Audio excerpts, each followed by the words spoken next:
Ailleurs dans le monde, préserver la biodiversité, lutter contre l'homogénéité des cultures, mais aussi garder leur indépendance face aux sémenciers industriels, c'est le pari un peu fou qu'ont fait quelques agriculteurs il y a 20 ans en Dordogne. En fondant la maison des semences, leur objectif, retrouver les variétés de maïs paysan disparues après l'arrivée massive du maïs hybride industriel vendu par les géants du secteur. Un pari réussi aujourd'hui qui a fait des émus dans toute la France. Reportage. Jaune, mais aussi rouge, bleu, blanc. Chez Armand Dutheil, le maïs se décline sous toutes les couleurs. Cet agriculteur installé en Dordogne est passé au bio en 2010. Depuis, il ne cultive qu'à partir de semences dites paysannes, issues de variétés anciennes, produites par les exploitants eux-mêmes et non par les semenciers industriels comme Monsanto ou Dupont de Nemours. Il y a eu cette volonté de rompre avec un système commercial où on n'a aucune maîtrise sur ce que l'on sème. Et après, quand on récolte, on vend cette semence et c'est même pas nous qui fixons les prix, c'est ceux qui nous l'achètent. Donc il y a une aberration. Nous, ce qu'on a voulu faire, c'est être maître de ce que l'on met en terre et maître du prix où on le vend. Voilà, c'est reprendre possession de notre métier. Aujourd'hui totalement autonome, il n'utilise que ses propres graines qu'il sélectionne soigneusement après chaque récolte pour améliorer encore la survie de ces variétés dites de population. Le maïs population, il transmet en fait génétiquement toutes les capacités qu'il a à s'adapter à un milieu, à un terrain. Et donc c'est ce qui est intéressant, c'est qu'une année où il y a une sécheresse, on va faire une sélection beaucoup plus intense parce que le maïs qu'on va sélectionner, comme c'est les plus beaux épis, c'est ceux qui se sont mieux adaptés à la sécheresse. Ce pari, il n'aurait pas pu le réaliser sans la maison de la semence de Dordogne. Cette structure pionnière, lancée il y a 20 ans par quelques paysans, s'est donnée pour mission de retrouver les graines d'autrefois, quasiment disparues après l'arrivée du maïs hybride. Depuis, à force de travail et d'échanges, notamment avec l'Amérique latine, elle a réussi à collecter 150 variétés oubliées qui sont entreposées ici. En France, le contexte a vraiment été que pendant une génération, quasiment toutes les variétés ont été perdues très très vite. Avec le fait de retrouver les semences, il y a eu besoin de retrouver les savoirs et les connaissances associées aux semences. Donc on a, sur une vitrine ou une plateforme, on a fait des mesures pendant de nombreuses années, des mesures sur la floraison, pour connaître justement leur précocité, des mesures de rendement avec des pesées, des mesures de caractérisation d'épis. En 20 ans, plus d'1 millier de paysans ont eu recours à la maison de la semence. Chaque agriculteur qui reçoit des graines s'engage en retour à rendre 3 fois le volume prêté lors de la première récolte. Un système d'échange qui a fait des émules. Une douzaine de structures similaires ont vu le jour en France ces dernières années. Vêtus en habits traditionnels, des flotteurs transportent depuis près de 2 siècles les curieux sur la rivière Dunajec pour une descente pittoresque à travers les montagnes au milieu du parc national des Pieniny dans le sud de la Pologne. Au pied des Pieniny, la descente du Dunajec en radeau est une tradition vieille de près de 2 siècles. Frontière naturelle entre la Pologne et la Slovaquie, la rivière était jadis utilisée pour transporter du bois. Désormais, elle fait la joie des touristes. À bord de chaque radeau, ceux qu'on appelle les flotteurs de bois racontent la région, un métier de père en fils réservé à une élite. Pour être flotteur ici, il faut être un montagnard des Pieniny.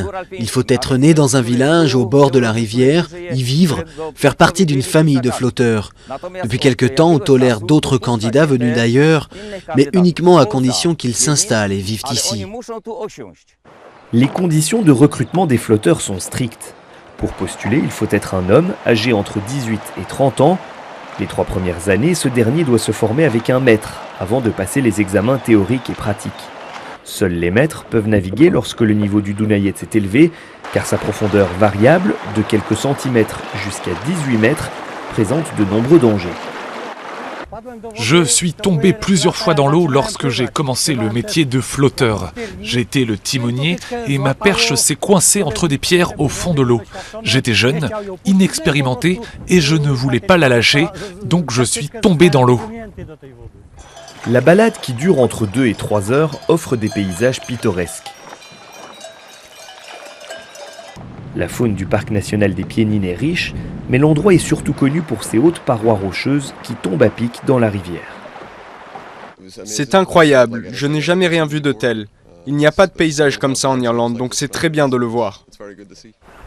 D'en haut, la vue sur les Piénines et le Dunayet donne le vertige. Les plus anciens flotteurs ont descendu la rivière plusieurs milliers de fois et ne s'en sont toujours pas lassés.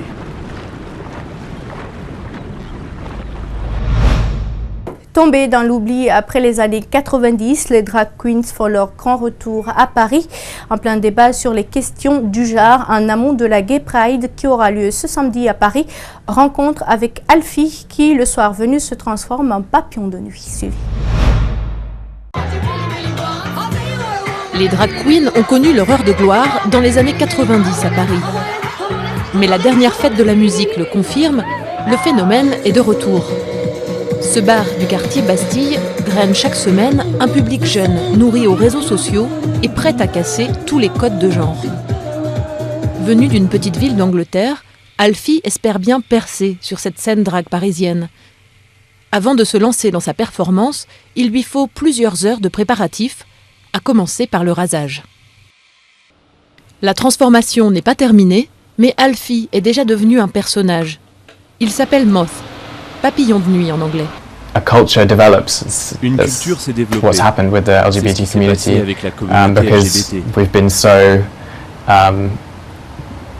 persecuted and Parce que nous avons été had such prejudice over the years that, in fact, it's created a culture because nous avions besoin d'un espace, we had to have a space and a place where we felt safe, away from the rest of society. Pour lui, la performance est avant tout artistique, mais pas seulement. I think if you have the courage to go out dressed up in a way that challenges people's ideas of gender and sexuality and stuff, I think that is inherently political. Je pense que c'est forcément politique. Car oui, c'est ça la politique. That's what politics is about. It's about challenging other people's ideas, basically.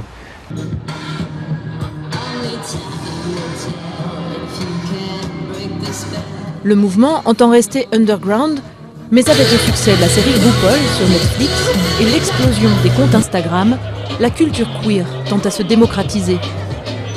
Comme ce soir-là, à Bastille, où tout le monde se mélange et s'emploie à brouiller les codes. Et c'est tout pour cette grande édition d'Information à tous. Merci de l'avoir suivi. Merci également à l'équipe de la rédaction ainsi qu'à celle technique. Surtout restez avec nous. Nos programmes continuent sur Espace TV. Au revoir.